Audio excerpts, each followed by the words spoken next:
శ్రీశైలం ఇష్టకామేశ్వరి ఆలయం టికెట్ల కౌంటర్ దగ్గర భక్తులు ఆందోళనకు దిగారు. 2 రోజుల ముందే టికెట్లు తీసుకున్న అమ్మవారి దర్శనానికి ఏర్పాట్లు చేయలేదంటూ రోడ్డుపై బైఠాయించారు. సరైన పత్రాలు లేవంటూ 5 జీపులను ఫారెస్ట్ అధికారులు సీజ్ చేశారు. దీంతో అమ్మవారి దర్శనానికి అంతరాయం ఏర్పడింది.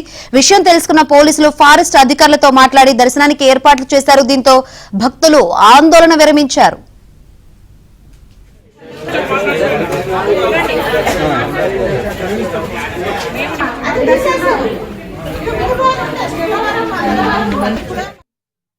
మన ఆదివారం రోజు వస్తే 3 లైన్లో నిలబడితే మా కాడికి వచ్చే వరకు లైన్ తర్వాత రోజు సోమవారం పొద్దునే వచ్చినాము. వస్తే టికెట్లు తీసుకుంటే ఇవాళ దర్శనం చేయిస్తున్నారు.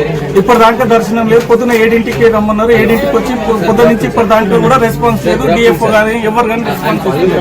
ఈ ఇష్టకామేశ్వరి గురించి శ్రీశైలం మండలం శిఖరం దగ్గర భక్తులు ఆందోళన చేస్తున్నారని చెప్పి సమాచారం మేరకు నేను నా సిబ్బంది రావడం జరిగింది.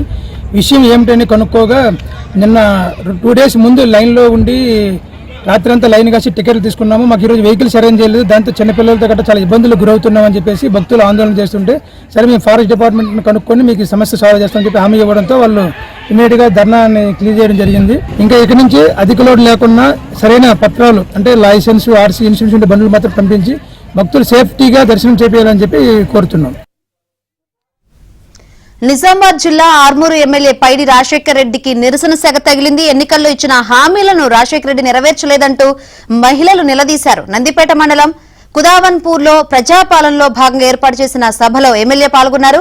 ఆయన సమావేశానికి వచ్చిన వెంటనే మహిళలు ఎదురు ప్రశ్నలు వేశారు. పేదలకు కట్టిస్తామన్న ఇల్లు ఏమయ్యాయని ప్రశ్నించారు. దీంతో ఏం చేయాలో పాలుపోని రాకేష్ రెడ్డి సమాధానం చెప్పకుండానే అక్కడి నుంచి వెళ్లిపోయారు.